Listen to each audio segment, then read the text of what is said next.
अजमेर दक्षिण से विधायक अनिता भदेल ने आज विधानसभा क्षेत्र में 45 लाख के विकास कार्यों का शुभारंभ करते हुए क्षेत्रवासियों की समस्याओं पर चर्चा की। वार्ड संख्या 56 स्थित नाका मदार मधुबन पार्क के पास सड़क निर्माण के साथ ही बरसाती नाले के निर्माण का शुभारंभ किया गया। इस मौके पर भारतीय जनता पार्टी के नेता सुरेंद्र सिंह शेखावत और पार्षद के साथ ही कई लोग मौजूद रहे।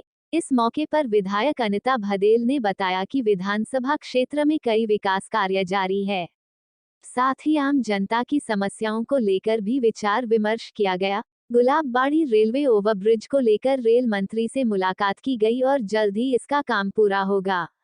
वहीं नारेली से आदर्श नगर तक वैकल्पिक मार्ग बनाया जाएगा, जिसमें 65 लाख की लागत आएगी। वहीं इसके साथ ही मदार क्षेत्र में वृक्ष कुंज उद्यान को लेकर भी श्रम मंत्री उपेंद्र यादव द्वारा 20 लाख की राशि और स्वीकृत की गई है, जहां पर अब चांदा उद्यान बनेगा और आगामी वर्षा ऋतु में वहां पेड़ पौधे लगाने के साथ ही गार्डन का भी निर्माण होगा।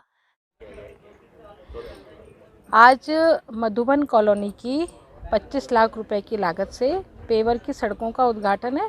साथ ही 20 लाख रुपए विधायक कोष से इस नाले के निर्माण कार्य का शिलान्यास है। तो लगभग 45 लाख रुपए से ये वार्ड नंबर 56 में, जहां हमारी पार्षद अंजना है, वहां पर ये विकास कार्यों का शिलान्यास हुआ है।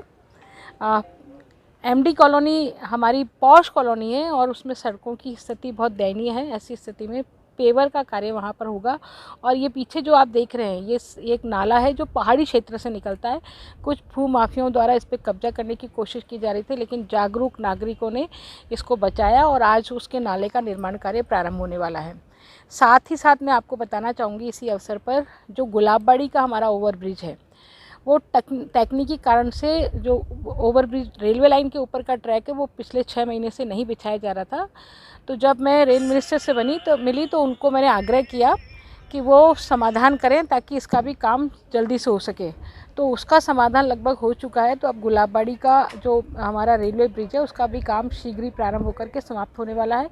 साथ ही साथ में नारेली, चूँकि इसी क्षेत्र से जुड़ता हुआ नारेली क्षेत्र है, नारेली से लेकर के मनुहार गार्डन आदर्श नगर तक एक नई वैकल्पिक मार्ग बनाया जा रहा है, जिसमें 65 लाख रुपए की राशि निर्माण कार्य पर खर्च की जा रही है। लगभग 20 लाख रुपए की राशि से जो बिजली के टावर्स बीच में लगे थे उनको हटाने का काम पूरा हो चुका है। तो एक नया वैकल्पिक मार्ग जयपुर रोड पर जाने वाले लोगों के लिए ये उपलब्ध हो सकेगा। आदर्श नगर, जॉन्सगंज, विज्ञान नगर, पर्वतपुरा, माखोपुरा के लोगों को एक नया जो है जयपुर रोड पर जाने के लिए एक नया वैकल्पिक मार्ग उपलब्ध हो पाएगा। तो इस तरह से विकास की दृष्टि से इस वार्ड के सराउंडिंग इतने सारे विकास कार्य हम कर रहे हैं। साथ ही साथ मैं बताना चाहूँगी कि वन देवी वृक्ष कुंज, जो उसका उद्घाटन हमने भूपेंद्र जी हमारे MP महोदय से कराया था, उसके लिए माननीय भूपेंद्र जी ने 20 लाख रुपए की राशि और स्वीकृत की है। तो इस तरह से 70 लाख रुपए की राशि से उसका भी विकास कार्य प्रारंभ है।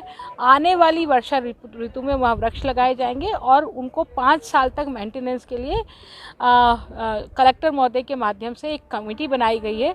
वो कमेटी उसकी देखभाल करेगी। उसमें पानी की व्यवस्था के लिए, उसमें जानवरों को रोकने के लिए, उसमें नर्सरी डेवलप करने के लिए, बच्चों के ग्राउंड डेवलप करने के लिए बहुत सारे ऐसे विकास कार्य होंगे। तो एक पर्यटक स्थल के रूप में वो क्षेत्र भी विकसित होकर के बाहर आने वाला है। तो इस तरह से ये पूरा क्षेत्र जो है विकास की दृष्टि से मुझे लगता है कि नई ऊंचाइयों को छूने वाला है।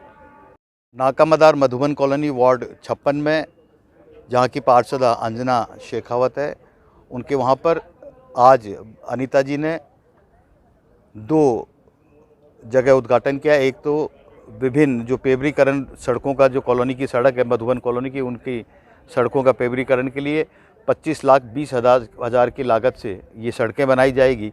दूसरा, नाले का उद्घाटन जो किया गया है, उसमें 20 लाख की लागत से इस नाले को बनाया जाएगा, जिससे कि बरसात का पानी जो पहाड़ी क्षेत्र से आता है वो सही दिशा में चले जाए। और अनीता जी का यही नहीं, इन्होंने एमडी कॉलोनी के बाद देखा वो गांधीनगर, कोई ऐसी एरिया नहीं है जो 55-56 वार्ड का कोई छोड़ा है उन्होंने। हर क्षेत्र में इन्होंने विकास के कार्य किए। विकास की गंगा भाई है। मैं समझता हूँ कि ऐसे विकास की गंगा बहाने वाली विधायिका अजमेर शहर के अंदर ही नहीं, राजस्थान में जिस तरह से ये काम कर रही हैं, जिस तरह से इनका तरीका है जो काम करने का, वो सबसे बढ़िया विधायकों में है। और आपको पता भी होगा कि एक बार इनको बेस्ट विधायक का खिताब भी मिला है। इसलिए मैं अनीता जी को बधाई देना चाहूँगा, धन्यवाद देना चाहूँगा कि वो जिस गति से कार्य कर रहे हैं उसी गति से कार्य करते रहें, जिससे कि इस शहर का, दक्षिण क्षेत्र का विकास हो। धन्यवाद।